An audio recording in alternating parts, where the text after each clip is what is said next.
Assalamualaikum warahmatullahi wabarakatuh. Kali ini kita akan masuk ke mata kuliah sistem operasi. Materi pertemuan pertama yaitu tentang konsep dasar dan sejarah perkembangan sistem operasi ya. Jadi seperti yang kita tahu, sistem operasi yang kita gunakan sekarang itu telah melewati beberapa tahap atau proses perkembangan, dari mulai pertama kali diluncurkannya kemudian sampai dengan sekarang yang sudah banyak digunakan oleh banyak pengguna. Nah, ini untuk tugas kelompoknya saya skip saja. Nah, konsep dasar sistem operasi itu pertama, definisi dari sistem operasi. Seperti yang kita tahu, sistem operasi adalah sebuah program yang bertindak sebagai perantara antara pemakai komputer atau user dengan komputer itu sendiri atau perangkat keras. Nah, jadi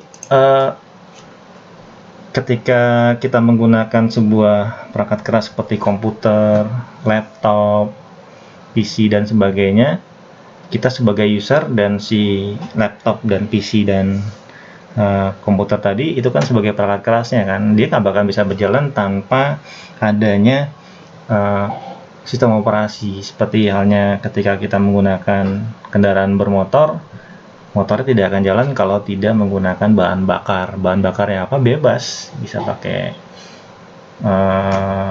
bensin, kemudian bisa pakai solar dan sebagainya gitu.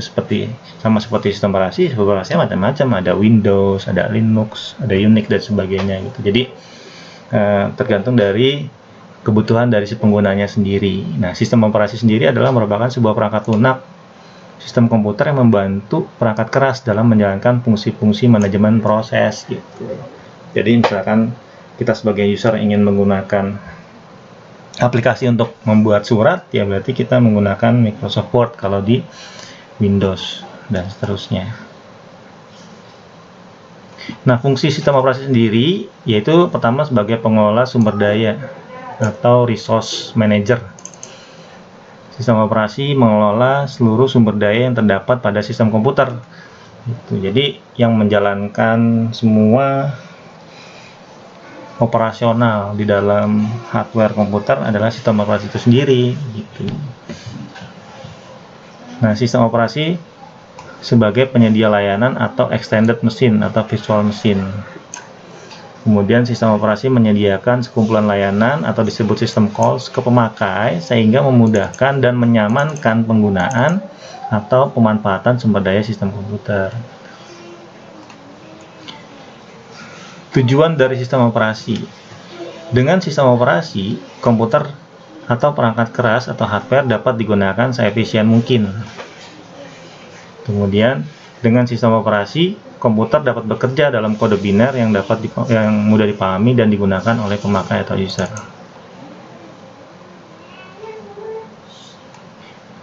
Tugas utama dari sistem operasi sendiri adalah salah satunya, pertama adalah pengelola sumber daya yang terdapat pada sistem komputer, seperti resource manager. Kemudian yang kedua sebagai penyedia layanan atau extend virtual machine.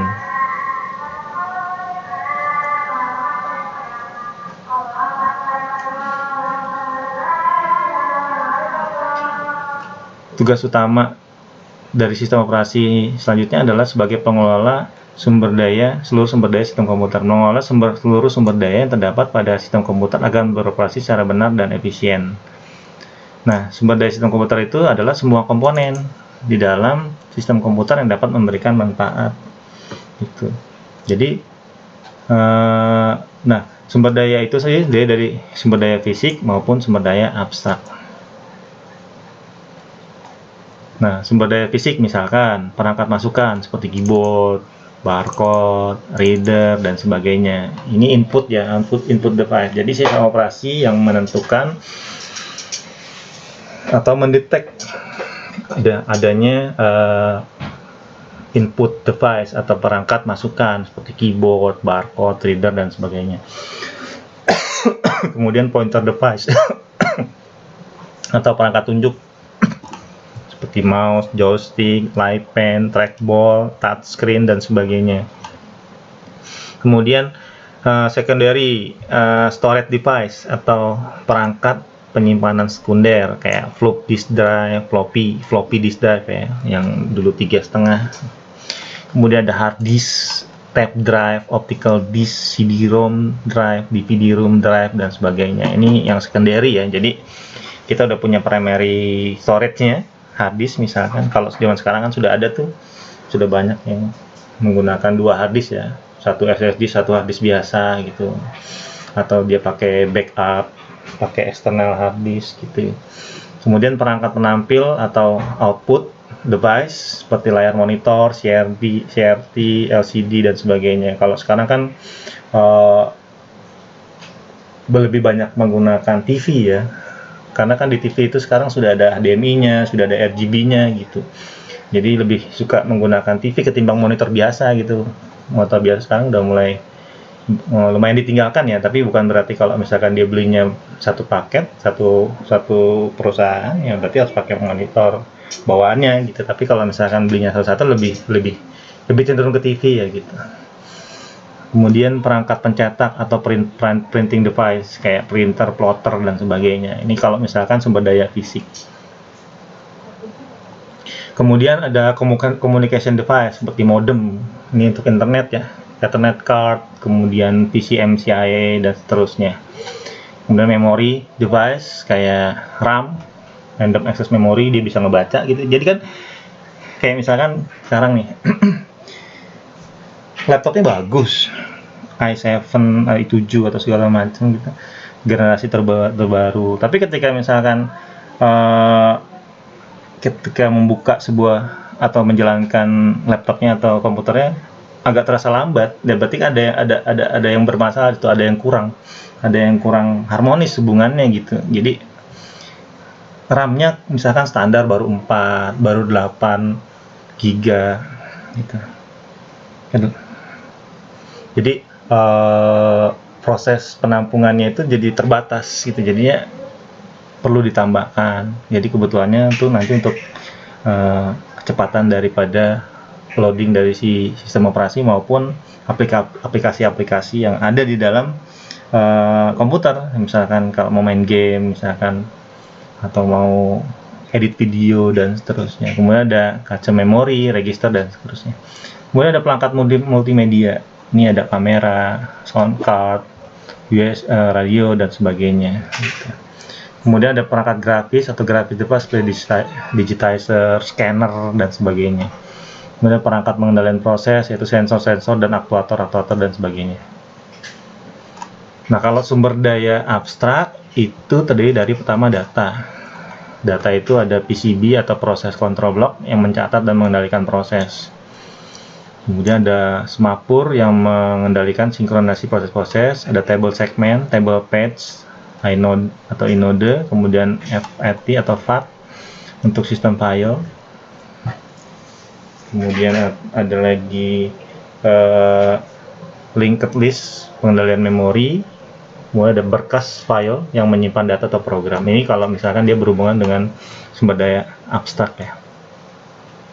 Kemudian lagi program. Nah, ini kumpulan instruksi yang dapat dijalankan proses gitu. Jenis program ada program yang bersifat utilitas atau penggunaan. Kemudian ada aplikasi yang mencapai tujuan komputasi atau pengolahan tertentu. Nah, sistem operasi sebagai penyedia layanan atau sebagai extended atau virtual machine. Nah, sistem operasi menyediakan layanan sekumpulan layanan atau disebut sebagai sistem call ke pemakai sehingga memudahkan dan menyamankan penggunaan atau pemanfaatan sumber daya komputer. Nah, penyedia layanan menurut Stalling nih ya, sistem operasi seharusnya menyediakan layanan-layanan di bidang berikut. 1. Pembuatan program. Sistem operasi menyediakan beragam fasilitas dan layanan untuk membantu pembuatan pemrograman, menulis program. Bantuan ini biasanya berbentuk program utilitas nih, program bawaan ya, daripada kayak misalkan kayak zaman dulu nih, misalkan ketika belum ada yang namanya Notepad++, belum ada yang namanya Dreamweaver, kemudian Visual Studio Code, kemudian Sublime, teks kode editor dan sebagainya, itu pakai Notepad gitu bawaan dari dia untuk bikin program gitu. Atau bisa juga diinstal misalkan kayak VB, kemudian ada Java dan seterusnya. Nah, bentuk utilitas bukan bagian sistem operasi tapi dapat diakses lewat sistem operasi. Jadi tanpa sistem operasi, aplikasi-aplikasi itu tidak bisa diinstal gitu, tidak bisa berjalan sendiri. Jadi mereka harus diinstal di sistem operasi tertentu gitu, bahkan berbeda-beda kebutuhannya. Misalkan kalau pakai Windows, berarti dia menggunakan aplikasi ini. Kalau misalkan pakai Linux atau Unix, misalnya aplikasi ini. Kalau misalkan pakai macOS, misalkan aplikasi ini, beda-beda gitu. Kemudian eksekusi program, sejumlah tugas perlu dilakukan untuk mengeksekusi program. Nah, instruksi-instruksi dan data harus dimuat ke memori utama. Perangkat-perangkat masukan dan keluaran dan berkas-berkas harus diinisiasi serta sumber daya harus disiapkan. Pengaksesan perangkat masukan dan keluar. Tiap perangkat masukan keluar memerlukan sejumlah instruksi dan sinyal kendali yang rumit menjengkelkan agar dapat beroperasi. Karena kan di sekarang udah plug and play ya. Kalau misalkan masukin mouse, dia otomatis detect. Itu biasanya sudah bawaan dari si Windows-nya, dari si sistem operasinya ya. Bisa jadi sudah ditanamkan di sistem operasinya, bisa jadi sudah ditanamkan di tapi kalau zaman dulu kan itu harus install driver dulu supaya bisa di-detect gitu kan. Kayak di sistem operasi yang zaman dulu kan harus di reset ulang gitu. Kalau sekarang sudah plug and play, colok langsung dikenali gitu. Apalagi sekarang sudah ada HDMI yang sudah bisa mengantarkan audio dan visual. Bahkan kalau misalkan pakai RGB, pakai audio visualnya mau pakai tetap keluar suaranya, ya bisa ditambahkan converter gitu, atau gadget tambahan gitu. Kemudian pengaksesan terkendali terhadap berkas. Pada sistem dengan banyak pemakai simultan, sistem operasi menyediakan mekanisme proteksi untuk mengendalikan pengaksesan terhadap berkas itu. Jadi ada akses berkasnya, jadi bisa di password, kemudian bisa dibatasi, bisa dibuat user baru yang dia tidak bisa mengakses ruangan lain. Jadi security-nya dikendalikan atau akses terhadap berkasnya itu dibatasi sesuai dengan settingan daripada si administratornya ya. Nah, kemudian pengaksesan sistem. Pada sistem publik atau dipakai bersama, sistem operasi mengendalikan pengaksesan ke sumber-sumber daya sistem secara keseluruhan gitu. Kadang ada tuh dalam satu PC, satu komputer itu aksesnya bareng-bareng gitu. Ya, kalau emang tidak mau dilihat oleh orang lain, biasanya dibuatkan user baru, biasanya terbatas gitu. Tapi bisa juga di password dan sebagainya. Kemudian deteksi dan memberi tanggapan terhadap kesalahan. Beragam kesalahan dapat muncul di sistem komputer. Sistem operasi harus memberikan tanggapan terhadap kondisi kesalahan yang terjadi dengan dampak terkecil bagi aplikasi-aplikasi yang sedang berjalan. Jadi kan multitasking ya. Jadi yang namanya sistem operasi itu kan dia tidak hanya bisa membuka satu aplikasi, bahkan kita bisa sambil kerja, sambil dengerin musik. Bahkan kalau kita menggunakan extender, artinya monitor lebih dari satu, yang satu bisa buat nonton, satu bisa buat kerja, satu bisa buat hasilnya segala macam. Itu kan banyak aplikasi yang berjalan. Tapi ketika ada satu aplikasi bermasalah, ya itu nggak mempengaruhi aplikasi yang lain gitu. Dia hanya memberikan sebuah pesan kecil di aplikasi tersebut gitu. Misalkan aplikasi ini error atau segala macam berhubungan dengan RAM yang kurang atau segala macam. Karena semakin banyak aplikasi yang dibuka, otomatis kerja daripada si sistem operasinya atau si prosesornya sendiri akan semakin keras ya. Namanya kalau udah mendekati limit, biasanya juga agak lemot atau agak bermasalah. Dan ada aplikasi yang kadang-kadang ya setiap kali aplikasi dibuka itu kan berarti kan dia memakan memori gitu. Dan memori itu terus bertambah gitu. Kalau misalkan terbatas ya biasanya aplikasi itu akan menutup dengan sendirinya.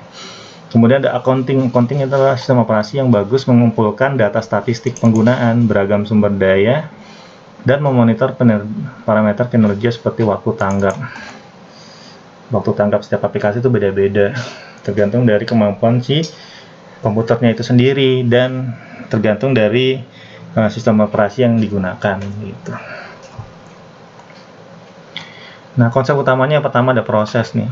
Konsep utama sistem operasi. Proses pada dasarnya adalah suatu program yang sedang dieksekusi, yang terdiri dari program itu sendiri, program counter, kemudian stack pointer, register, dan semua informasi yang ada pada saat eksekusi berlangsung. Jadi pada saat kita mengeksekusi atau memproses suatu aplikasi atau suatu data, pasti ada aplikasi-aplikasi yang berjalan, bukan hanya satu. Ada komponen-komponen dalam komputer itu sendiri yang bekerja, saling bertahapan gitu. Jadi data itu nanti diproses oleh siapa, kemudian disimpan sementara kemana gitu. Misalkan kita ngetik nih di Microsoft Word, kemudian kalau kita setting secara otomatis dia kesimpan tanpa harus kita save, dia akan tetap tersimpan, datanya tidak hilang sama sekali. Berarti ada proses yang bekerja di dalamnya gitu. Jadi tidak semata-mata ketika kita bekerja kemudian data itu diam, tetapi tetap ada proses di belakangnya gitu. Kalau kita misalkan buka Ctrl+Alt+Del, nanti kalau kita lihat ada prosesnya di tab proses itu, kemudian kita lihat di situ ada proses-proses yang bekerja pada saat kita menggunakan aplikasi tersebut gitu. Nah, kemudian ada file adalah sekumpulan informasi yang saling berkaitan dan didefinisikan oleh si pembuatnya gitu. Ya, ketika kita membuat atau menyimpan sebuah file, misalkan Microsoft Word, atau mengopi file, video, musik dan sebagainya, nah itu kan kita bisa ubah namanya, kita bisa ubah besar kecilnya sesuai dengan yang kita inginkan, karena bisa dikompres, bisa diperkecil atau segala macam ukurannya. Sistem call ini adalah sekumpulan instruksi tambahan yang disediakan sistem operasi sebagai penghubung dengan program pemakai. Instruksi tambahan yang disediakan operasi sebagai penghubung dengan program pemakai. Kemudian ada sistem program, ini adalah kumpulan dari sistem yang banyak menyelesaikan masalah-masalah umum, menyediakan lingkungan yang mempermudah pengembangan dan pelaksanaan program. Nah, sasaran sistem operasi menurut Stalling adalah sistem operasi memiliki 3 sasaran, antara lain kenyamanan. Sistem operasi harus membuat pengguna komputer menjadi nyaman. Jadi, bagaimana caranya supaya sistem operasi itu nyaman? Berarti banyak faktor yang bisa menentukan sistem operasi itu nyaman gitu. Karena sistem operasi itu kan ukurannya beda-beda, versinya juga beda-beda. Setiap sistem operasi dibentuk atau dibuat, itu pasti butuh requirement. Makanya kalau kita install sistem operasi, kita install suatu sistem operasi, berarti biasanya di depannya itu suka ditampilkan atau dijelaskan requirement-nya daripada si perangkat kerasnya. Oh, dia harus minimal prosesornya sekian, kemudian RAM-nya sekian gitu untuk bisa beroperasi. Minimal ya, ada requirement minimum requirement gitu. Nah, ketika sudah mendekati minimum requirement atau di atas minimum requirement itu biasanya itu sudah dalam tahap nyaman, tapi bukan berarti bisa benar-benar nyaman, karena kan yang namanya minimum requirement berarti kan hasilnya lebih besar lagi gitu. Nah, itu banyak faktornya untuk kenyamanan, tapi sistem operasi harusnya bisa membuat komputer lebih nyaman. Kemudian efisiensi, sistem operasi menjadikan penggunaan sumber daya sistem komputer efisiensi gitu. Jadi ada proses untuk mengatur daripada penggunaan sumber dayanya sendiri. Misalkan kalau pakai laptop nih, misalkan baterainya supaya nggak cepet boros, misalkan saya nggak usah pakai penerangan yang terlalu terang, kemudian saya tidak usah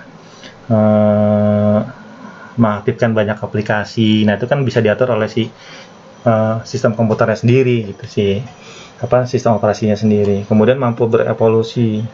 Sistem operasi harus dibangun sehingga memungkinkan dan memudahkan pengembangan, pengujian, dan pengajuan fungsi-fungsi yang baru tanpa mengganggu layanan saat dijalankan oleh sistem komputer gitu. Jadi bisa diupdate sesuai dengan jadwalnya atau dibikin otomatis update, tetapi tanpa harus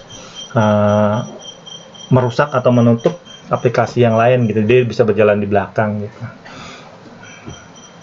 Nah, sejarahnya nih untuk perkembangan sistem operasi nih, generasi 1 ini dari tahun 1945 sampai 1955. Ini vacuum tubes kotak ya. Awal pengembangan sistem komputasi elektronik menggantikan ide-ide mesin komputasi mekanis. Ini generasi pertama.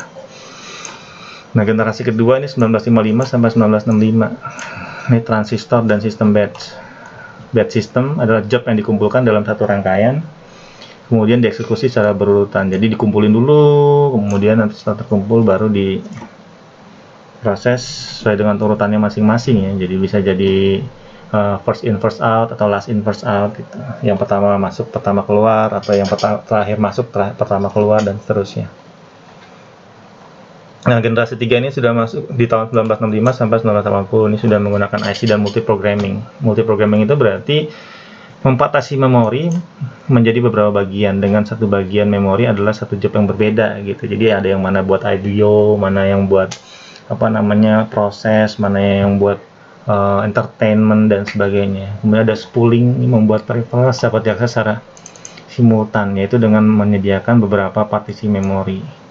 Kemudian ada time sharing, merupakan varian dari multiprogramming di mana tiap pemakai mempunyai satu terminal online dengan pemroses hanya memberi layanan pada pemakai yang aktif.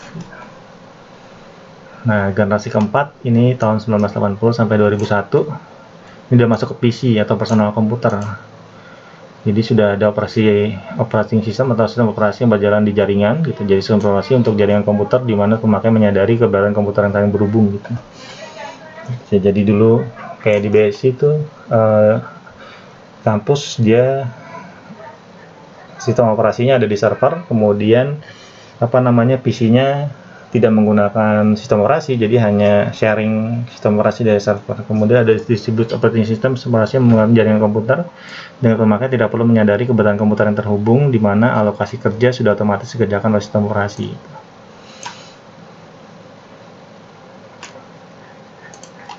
Baik, sampai di sini materi untuk pertemuan pertama.